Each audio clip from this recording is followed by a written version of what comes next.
कुछ नहीं, ये बीजेपी का एक ड्रामा है। सबसे बड़ी बात है कि जम्मू कश्मीर के लोगों ने उनके चुनिंदा नुमाइंदे इसलिए चुने हैं कि वो इस असेंबली में आके लोगों के जो मसाइल है उनको उजागर करे, उनके सवाल उठाए, उनके जवाब ले और इस हुकूमत को जवाब दे बनाए। जानबूझ के डिसरप्ट करना हाउस को, वो भी इतने इंपॉर्टेंट क्वेश्चन आवर में, उसके बाद वो बाहर निकलना और 5 मिनट के बाद वापस आके अपनी तनख्वाह में अपनी जगह बैठ जाना ताकि उनका जो वो दिन का वो पैसा होता है वो कहीं कैंसिल ना हो जाए। ये चीज है बीजेपी का असली चेहरा। अगर मैंने अपनी स्पीच में भी वही बोला कि ये लोग अभी बात कर रहे हैं कि हमारा वो है, हमारा ये, तो क्वेश्चन आवर जो लोगों का क्वेश्चन था, पूरे जम्मू कश्मीर रियासत की जो यूटी है, हर किसी जगह के सवाल थे, जानबूझ के उसको नहीं उठाने दिया। ये है एक्चुअल क्या कहते हैं भारतीय जनता पार्टी का फेस, कि वो जानबूझ के कभी भी कंस्ट्रक्टिव अपोजिशन नहीं करना चाहते, सिर्फ बरहम बरहम करना चाहते हैं हाउस को और किसी तरीके से मीडिया गैलरी को करप्शन के इल्जाम लगे। क्या जवाब देंगे आप? कुछ नहीं, बस फ्लिम्सी ग्राउंड पे मैं भी आज बोलूं कि अब बीजेपी की जितनी लीडरशिप है वो सारी चोर है, तो चोर बन गई। बोलने पे मीडिया गैलरी में कुछ भी बोलने से क्या हो जाता है, और जानबूझ के पहले डिप्टी सीएम साहब के खिलाफ बोलना, उसके बाद डिप्टी सीएम के इर्द गिर्द उनको मंडराना, ये क्या मतलब? इससे आपको पता चलता है ये कितनी पेटी और कहते हैं ना वो फरेबी पॉलिटिक्स है इनकी। तो मुझे लगता है वो चलिए छोड़ दिए वो सब चीजें, लेकिन अफसोस ये है कि इतना अहम दिन जहां असेंबली लोगों की होती वहां उन्होंने डिस्टर्ब किया और जो असली सवाल थे उनका जवाब नहीं दिया। उसमें सीएम साहब ने अपनी बात कही है, उसमें सारा सब कमेटी बनी है, ये गवर्नमेंट समझती है कि वो कितना अहम है, लॉ डिपार्टमेंट से आई है। उसके बाद जिस तरीके से उमर अब्दुल्ला साहब सरकार ने बोला है इसको एप्रोप्रिएट टाइम हम ये कर देंगे सारा कुछ, आपकी वसादत से किसी का भी हक छिनेगा नहीं, कितना हम आपको वादा करें।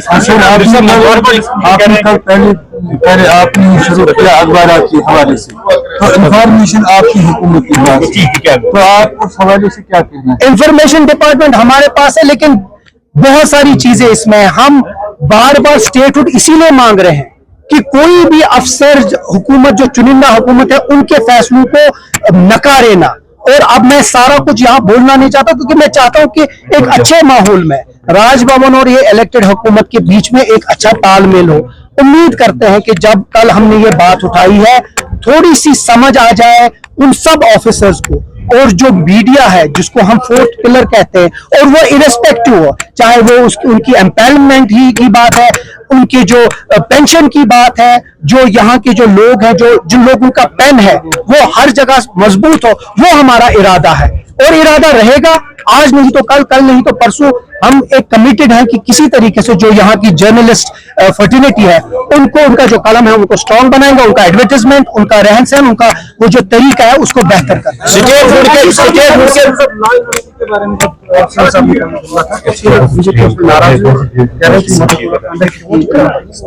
कर लें शिकायत, हम उसको जवाब दे देंगे। जब अब छोड़ दीजिए, चलिए वो जवाब दे देंगे, उसके बाद हम उसके बारे में बात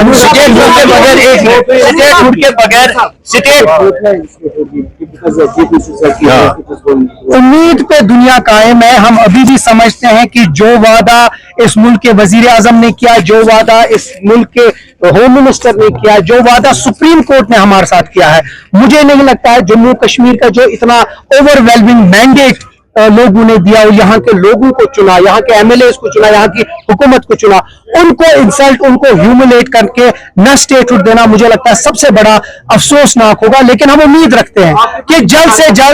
जल्द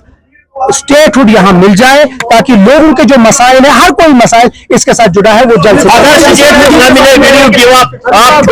मैं कहता हूँ हम नाउम्मीद क्यों रहे,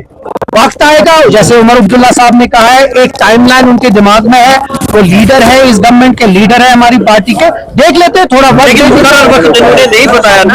भी हम चाहते हैं कि हम नेशनल कॉन्फ्रेंस कभी धमकियों पे नहीं चली है, हम चाहते हैं एक अच्छे एटमॉस्फेयर में एक डायलॉग एक तरीके से हो, और वही चीज बेहतर है। हम चाहते हैं कि जल्द से जल्द हो और उसके लिए जितना भी जिद्दोजहद करना होगा हम